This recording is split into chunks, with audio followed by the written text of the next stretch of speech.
I wasn't invited. That was clear from the way Haley said it, eyes half on her phone, voice soaked in that sweet venom only teenagers have mastered. Girls trip to Vegas, but you're too old, Grandma.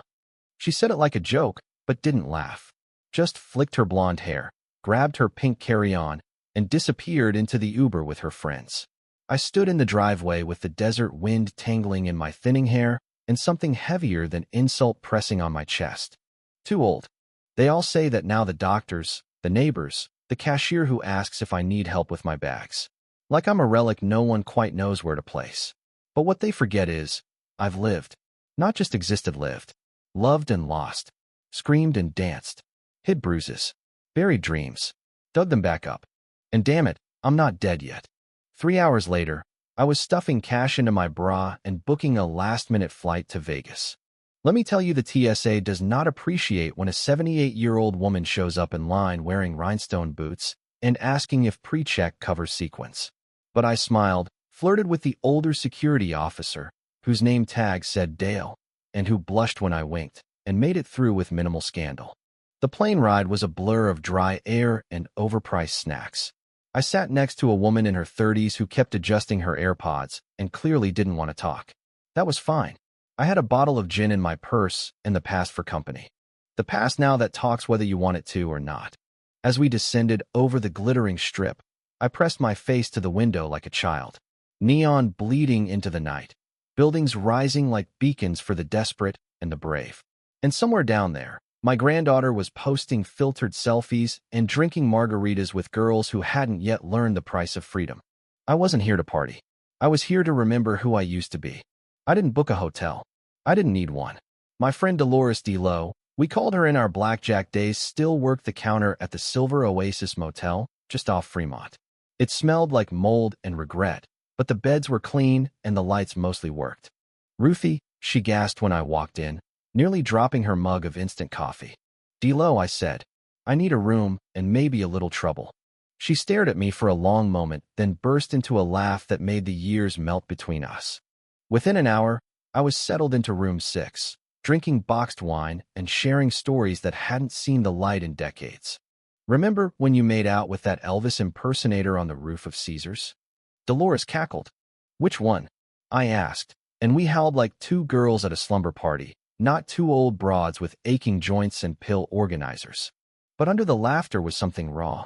She looked thinner, tired in a way that couldn't be fixed with sleep. And when I reached for her hand, she didn't pull away. I'm glad you came, she said quietly. I squeezed her fingers. Me too. The next morning, I pulled on a red dress I hadn't worn in 20 years.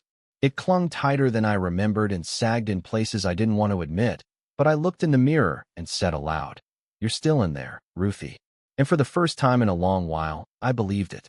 Vegas had changed, brighter, louder, more desperate. But something stayed the same. The dealers still smirked like gods behind their tables. The tourists still stumbled in with wide eyes and empty wallets. And somewhere on the edge of the noise, I found myself again. I played the slots first.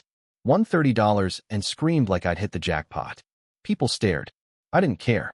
Then I hit the blackjack tables, where my hands remembered the rhythm like a long-lost dance.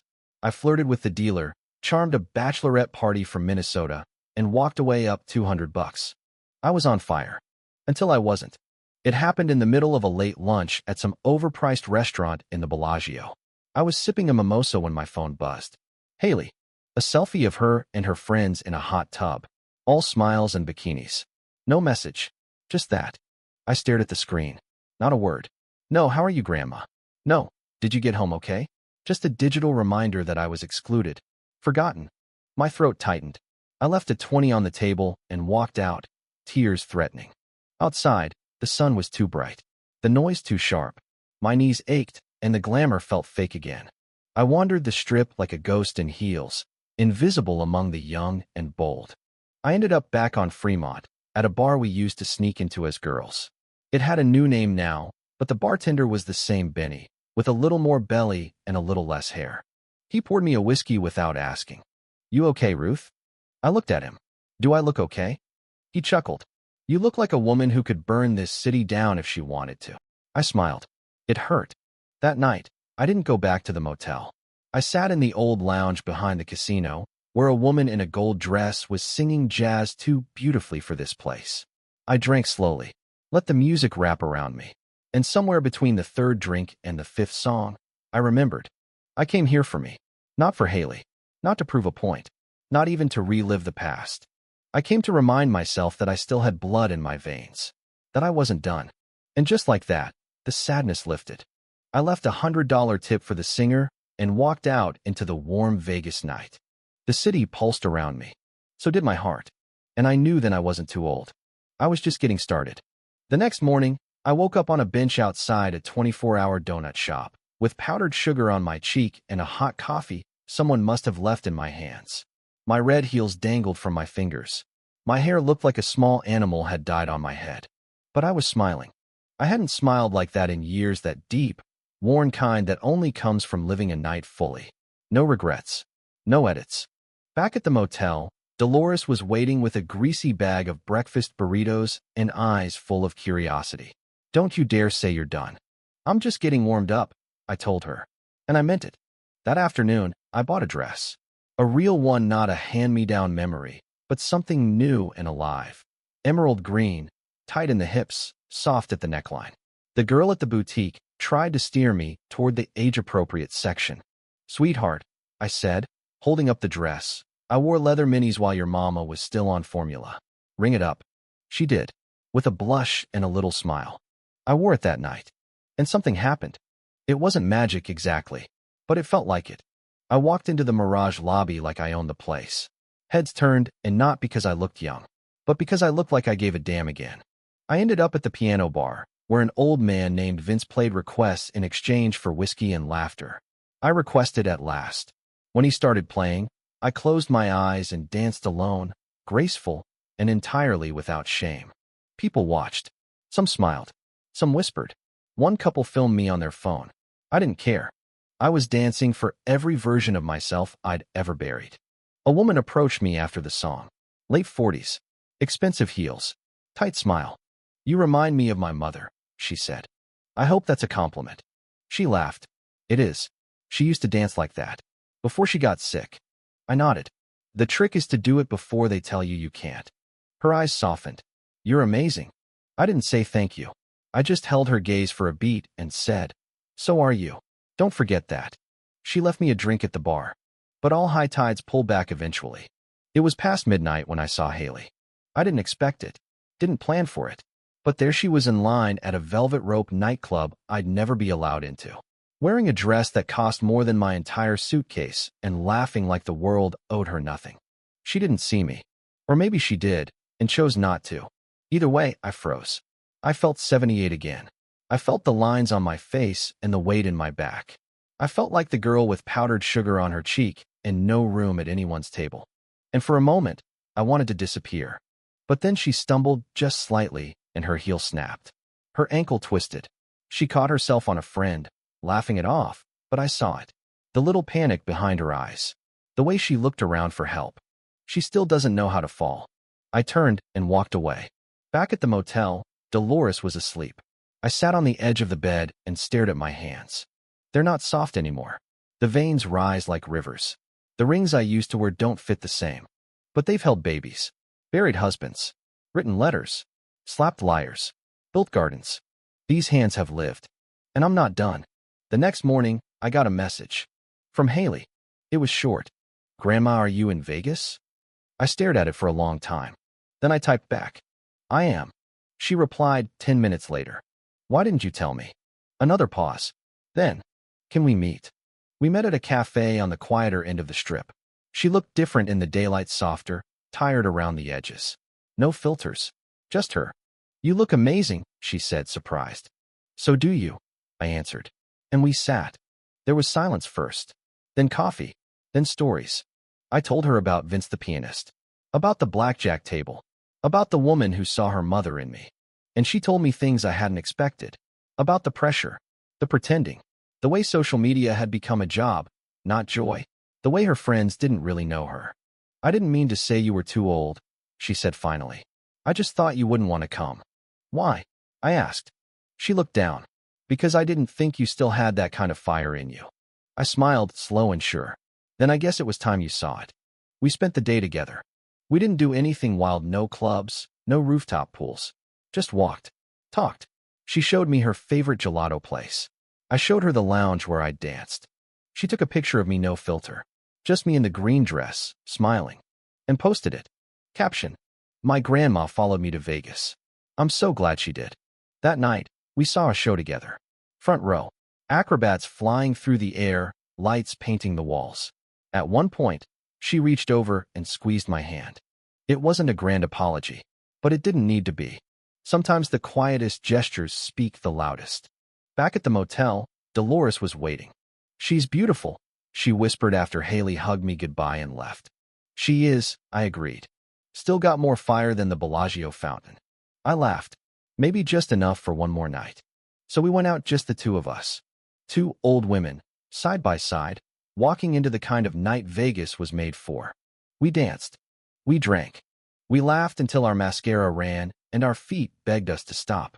And when the sun rose, painting the strip in gold and pink, I leaned against the railing outside the casino and whispered, I'm still here.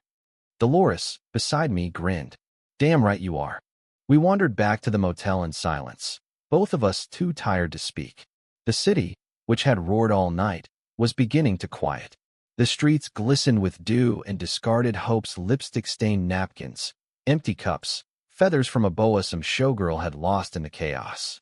Back in room 6, I peeled off my dress and stood in the mirror. My body bore the signs of time, sagging here, a scar there, the fine creases that came from decades of smiling, frowning, weeping. But there was something else, a glow that wasn't from the neon, or the wine, or even the night. It came from me. I lay down in bed, my legs aching but my mind clear. As I drifted into sleep, I thought about all the versions of myself I had left behind: the young mother terrified of getting it wrong, the widow folding her grief into tight drawers, the woman who once believed her story was over after 60. What a beautiful lie that had been. The next day, Haley called. Her voice was small. Can we talk again? She asked.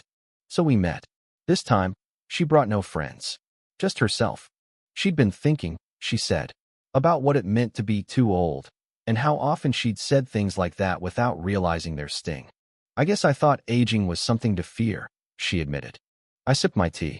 Only if you stop living. She bit her lip. But you don't seem afraid. Oh, I'm afraid, I laughed. My back hurts every morning. I forget words. I hate how slowly I climb stairs. But fear isn't the same as surrender. She looked up. So how do you keep going? I smiled. You keep choosing to. That's the trick. You wake up, you find something worth loving, even if it's just a good cup of tea or a sunrise, and you say, I'm not done yet. We walked through an old antique market after that. She pointed at a vintage dress. I showed her how to spot good stitching.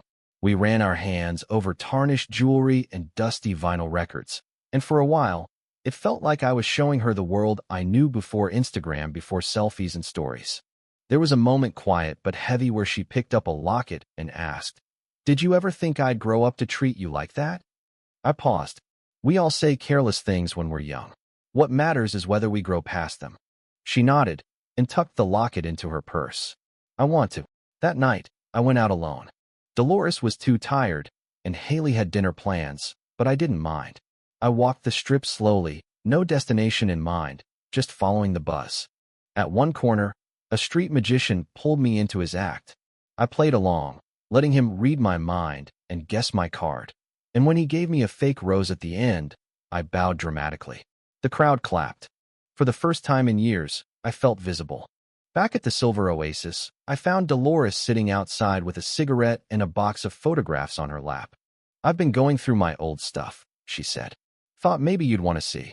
We sat under the flickering porch light, flipping through decades, blurry shots of wild nights, sunburned vacations, faces of men we barely remembered but sure loved at the time.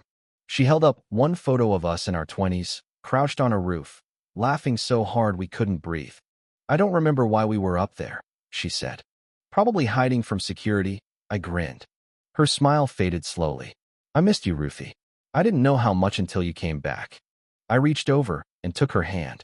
I missed me too. The next day, Haley left Vegas. But not before meeting me one last time. She hugged me, really hugged me. The kind that says more than words.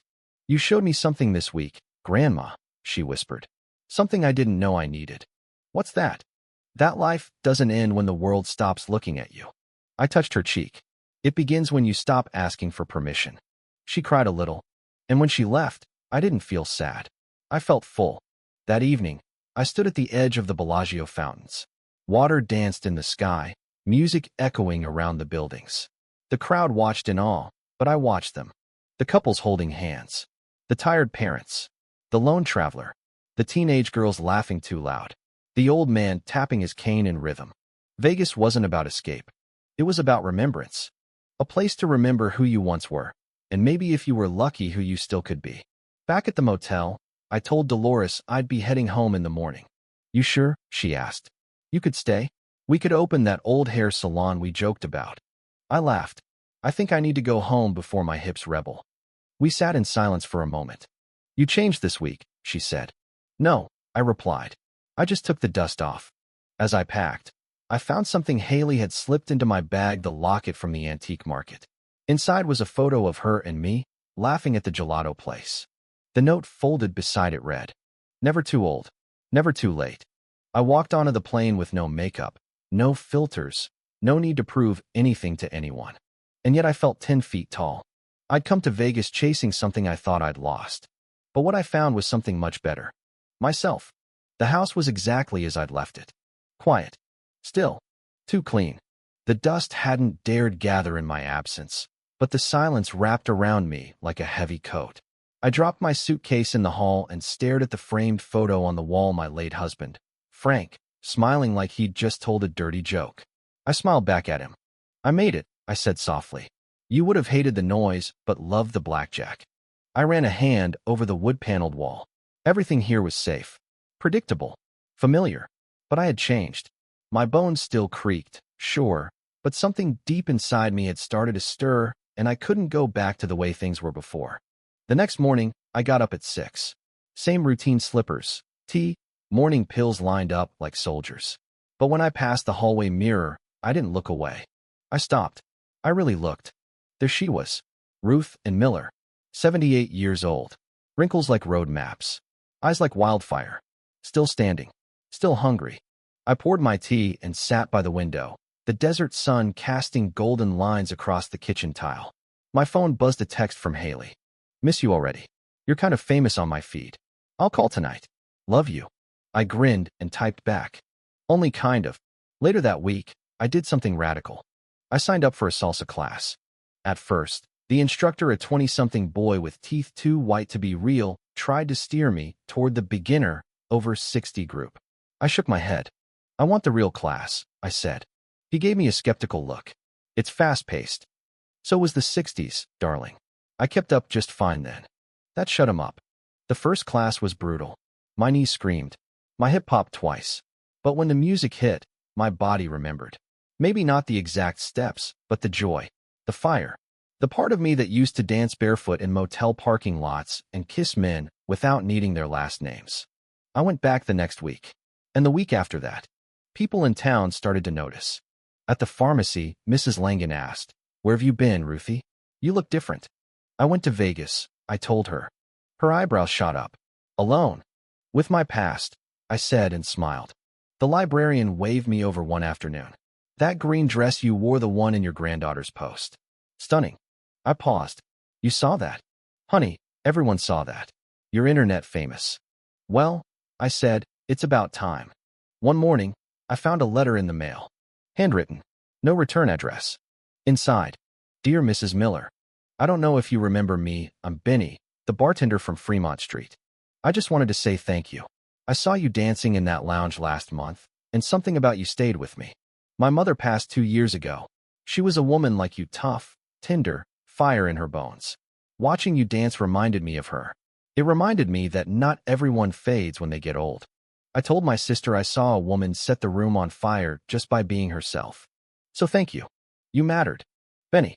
I pressed the paper to my chest and closed my eyes. We never really know who's watching, do we? A few days later, I visited Frank's grave. It had been months. I brought him a red rose and a shot of whiskey, his favorite. Poured it into the grass like a tiny offering. Guess what, Frank? I whispered. I danced in Vegas again. And I wasn't the oldest woman on the floor, but I was the best. I laughed softly, then sat beside the stone. I know I've been quiet lately. I stopped talking to you. Not because I forgot, but because I thought my life was over. That after you, I was just waiting to go too. I looked up at the wide Nevada sky. But I was wrong. You wouldn't believe how wrong I was. That night, I dug out my old record player. The needle still worked, barely. I played Nat King Cole until the stars came out, and my living room turned into a slow-motion memory. I danced alone, barefoot, arms wide, eyes closed. And in the middle of a spin, I started crying. But not the kind of cry that comes from sadness. It was relief. It was gratitude. It was the sound of a heart cracking open for the first time in decades. Haley called around midnight. "Grandma," she whispered, "I think I want to drop out of my influencer program." I blinked. "What do you mean?" "I don't want to sell lipstick to strangers anymore. I want to do something real. I don't even know what that means, but I know it's not this." "You'll figure it out," I said gently. "You don't have to know yet." She was quiet. "Then, you really believe that?" I smiled. "Darling, I just figured it out at 78. You've got time." The next weekend, she visited. She brought a paint set. We didn't talk about Vegas. We just painted together, her strokes wild and electric, mine soft and slow. At one point, she looked up and said, "Grandma, I didn't know you had so much in you." I met her eyes. I didn't either. At church, they asked me to speak. It was a women's luncheon, usually gossip and gelatin salads. I almost said no. But then I thought of that plane ride to Vegas. The moment I said yes to myself. So I said yes again. When I stood at the podium, I told them the truth. Not the polished version, but the real one. "I went to Vegas because my granddaughter told me I was too old," I said. "And I went not to prove her wrong, but to prove to myself that I was still me." I saw heads nodding, eyes wet. We don't expire when our skin sags. We don't stop maturing when the world stops looking. We just get quieter, and sometimes we need to be loud again. They gave me a standing ovation. That night, Dolores called. "I heard what you said," she told me. "Word spreads fast in small towns. And you made me cry, damn you." "Good," I said. "You always cry prettier than me." She snorted. "I miss you already." "Then come visit. I've got salsa lessons and Nat King Cole and a granddaughter who brings paint." She was quiet for a long moment. "Okay," she finally said. "Okay, Ruthie. I'm coming." Dolores arrived on a Thursday afternoon, her suitcase rattling behind her and her smile stretched wide enough to melt decades of distance. "You look taller," I teased as I opened the door. "I'm wearing wedges." "And you look smug." "I am smug. I've got tea steeping and a porch swing with your name on it." We spent the next 2 hours on that swing, feet tucked under us like teenagers, catching up on everything we'd never dared say in postcards or short calls. The things we'd skipped out of politeness. The hurts that lingered. The time lost. "I thought I was too old to start again," she said softly. "So did I." And now, I looked out over the horizon. The sun was dipping, and the sky was the color of peach flesh and wildfire. Now, I think we waited too long to remember we still could. That night, I introduced her to my salsa class. The instructor, ever skeptical, took one look at Dolores and handed her a waiver form without comment. "I used to teach swing dancing at the VFW," she informed him as she signed. "You'll be fine." By the second number, we had the room clapping. She dipped me so hard my back cracked like bubble wrap. We laughed until our ribs ached, then dragged our bones home and collapsed on the couch with ice packs and frozen peas pressed to our knees. "This is what joy feels like," Dolores murmured.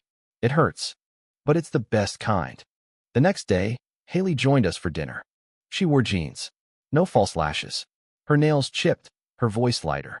"You look like yourself," I told her. She smiled. "I feel like her too." Over meatloaf and roasted carrots. She told us she'd enrolled in a community art course.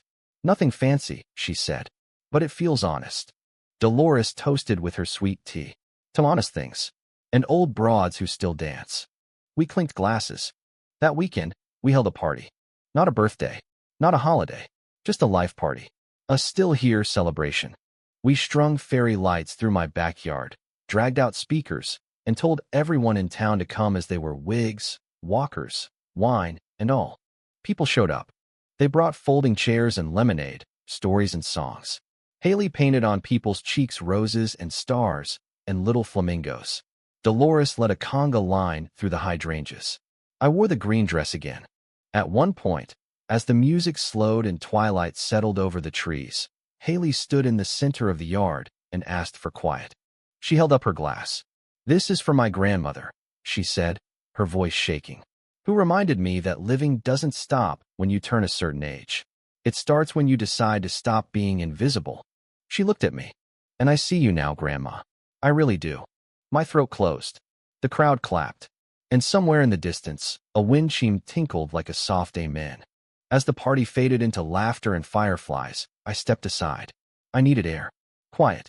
I wandered to the edge of the yard where the cacti bloom.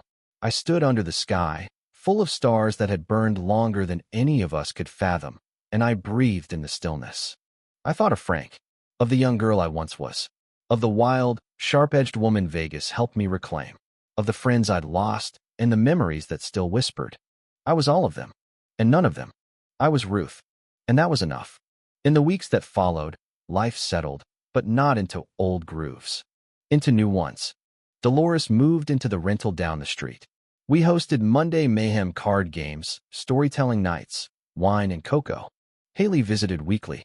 She brought her sketchbooks, painted murals in my shed, started selling her prints online. "I don't want to be famous anymore," she told me. "I want to be real." "You already are," I said. One morning, I received a package. No return address. Inside, a velvet box with a bracelet silver, hand-carved, and a small note. "Saw this and thought of you. For the woman who dances with ghosts and still manages to shine. Keep burning. Vince, the piano man." I wore the bracelet every day. Later that spring, the local paper ran a feature. The grandmother who went to Vegas and came back a revolution. I laughed so hard reading it, I nearly dropped my tea. But when they asked me to speak at the town's women's forum, I said yes. I stood in front of strangers and friends and told the story. Not the filtered version, the raw one. About being forgotten, dismissed, underestimated. About rage and sorrow and choosing to rise anyway. I ended with this. Don't let them put you on a shelf. Don't let them call you a relic. Wear the dress. Book the flight. Make them remember. You're still here.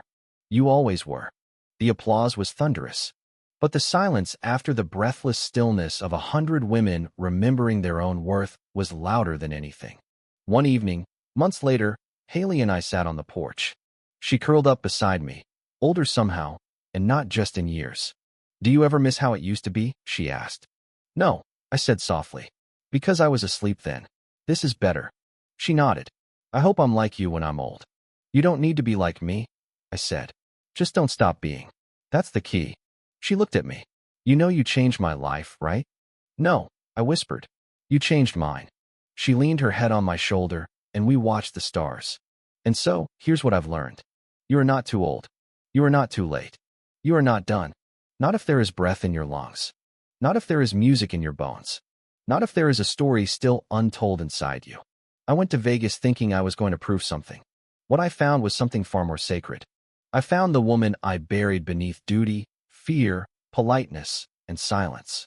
I found myself. And now, every day, I choose her again.